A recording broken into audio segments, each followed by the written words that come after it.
欢迎回来。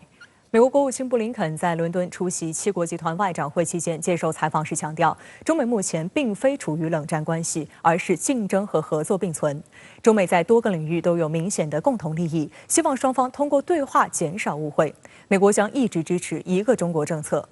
至于具体对华政策，美国却是说一套做一套。在七国集团外长会上，布林肯虽称会议目的不是遏制中国，却大肆鼓噪对抗中国所谓经济胁迫提议。会议议程也聚焦中俄。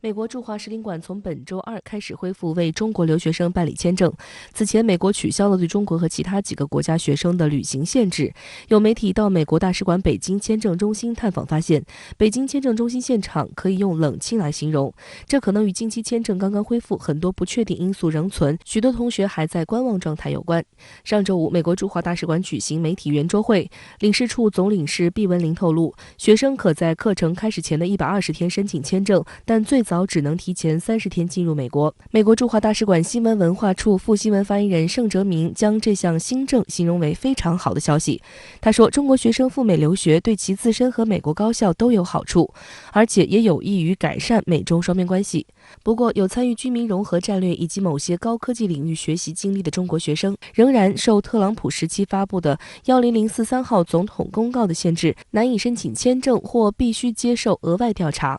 美国《华尔街日报》刊文指出，外国留学生是美国大学的主要收入来源之一。受到疫情影响，去年秋季美国大学的入学人数大幅下降，申请签证的新生人数下降了72%。报道称，中国留学生约占美国国际学生总数的1/3。签证的不确定性给美国高校带来的沉重压力，或许是美国政府实行此项新政的原因。这个中国留学生呢，对于美国这个高等教育的这个贡献呢，其实是非常大的。当然，反过来讲，这个中国留学生到美国去留学，对于推动中美关系，对于推动中国的发展，也是起了很好的这个作用的。所以，我想我们会欢迎，就是美方逐步放开，这个中国留学生去美国这个留学。美国高校的困境也反映出中美合作的重要性。不过，美方对中美关系整体基调表述依然老调重弹。当地时间周一，美国国务卿布林肯在英国接受《金融时报》的采访时强调，中美双方在多个领域都有明显的共同利益，对抗、竞争与合作并存，并希望双方通过对话减少误会。此外，美国将一直支持一个中国政策。在被问及美国从安克雷奇中美会谈中学到了什么时，布林肯表示，中美双方进行了直接对话，其中涵盖了对抗性、竞争性和合作性，这些特性也是两国关系的特征。美国方面一直希望能够与中国进行清晰明确的对话，以免造成双方的误会和误解，尤其是在双方共同追求的目标上。布林肯还指出，中美目前并非处于冷战关系，而是竞争合作并存。美国将从各个层面与中国接触，并以得到结果为重点。那么，虽然说布林肯在谈话当中提到中美要这个加强合作，加强这个多领域的一个沟通，但是他仍然把这个对抗和竞争加上去呢，其实这个并不符合国际社会的一个期待。有关中美关系问题，中国国务委员兼外长王毅4月23号已明确指出，美方以竞争、合作、对抗3分法来定义中美关系，没有分清中美关系的主流和支流，缺乏努力的方向和目标。我们认为，处理中美关系的正确思路应该是加强对话、深化合作、缩小分歧、避免对抗。实际上，美国目前的对华政策不仅是老调重弹，而且还说一套做一套。布林肯在七国集团外长会召开前表示，我们的目的不是遏制中国或者破坏中国的发展，但实际上会议的主要议题却是围绕中俄展开。G7伦敦外长会举行时，恰逢北约军队撤离阿富汗。然而，美国国务院官员称，会上讨论中俄议题的时长为阿富汗问题的3倍。周二上午的讨论主要聚焦中国，而下午的主要议题是俄罗斯。据彭博社报道，七国集团还在考虑一项由美国提出的对抗中国所谓经济胁迫的提议。如果说是一个反华的就是这个政策呢，我觉得还是难度很大的因为毕竟中国不同以往，并且这个G7之间的那个内在的一些分歧也很大。但如果说就对中国议题进行深入的讨论，并且发表一些相关的论点呢，我觉得这个可能性还是非常大的。英国金融时报报道中称，拜登对中国采取的态度令许多外交政策专家感到意外。这种做法与前总统特朗普的强硬立场有很多共同之处。所谓区别警示，拜登一直在努力与盟友合作，以创造所谓更大的影响力来对付北京。报道还称，他的做法令欧盟担心自己被夹在中国和美国之间。而在美国的挑拨之下，欧盟对抗中国的做法已经伤及自身。中欧去年底完成中欧投资协定谈判，仍需欧盟27个成员国及欧洲议会批准才能生效。但欧盟委员会执行副主席兼贸易专员东布罗夫斯基斯周二表示，由于双方互相制裁，外交关系恶化，欧盟执委会争取批准这份协定的行动实际上已经暂停。他补充说，推动批准这项协定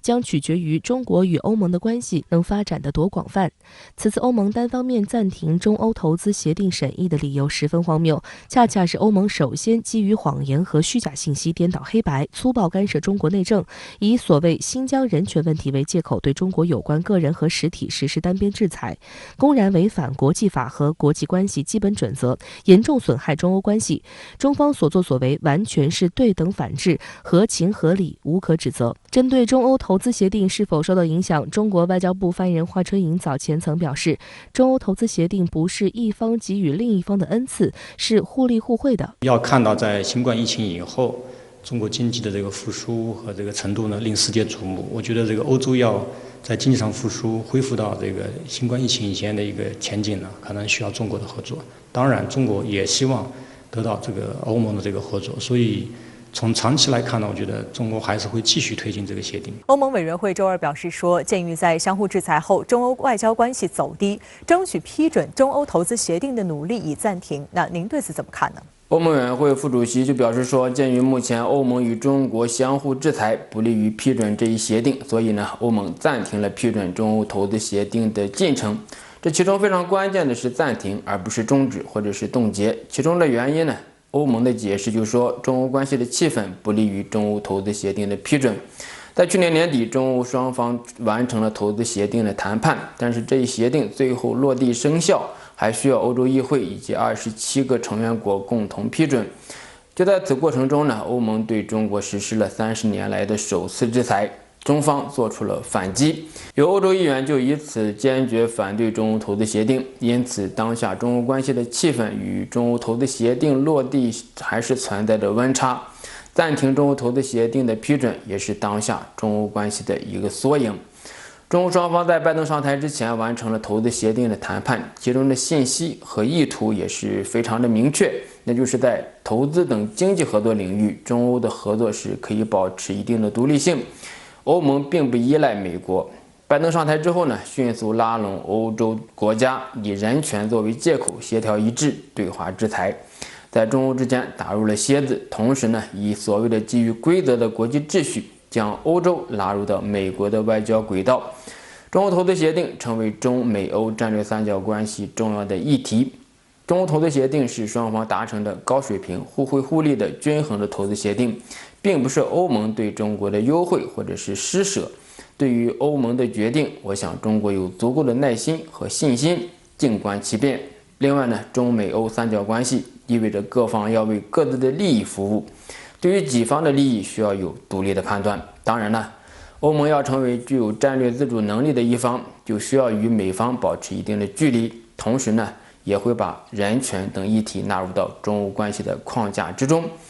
未来中美欧关系会呈现出多层次、多议题的竞争与合作，不能以敌友进行简单的划线。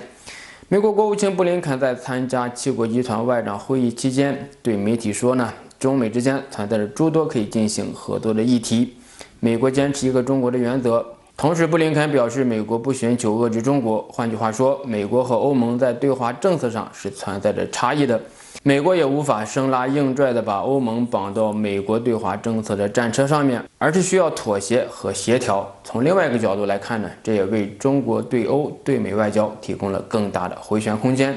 在战略三角关系中，外交的时机和力道也是非常重要的，也是对大国外交的一种非常大的考验。好，谢谢孙兴杰先生在线和我们分享您的观点，谢谢。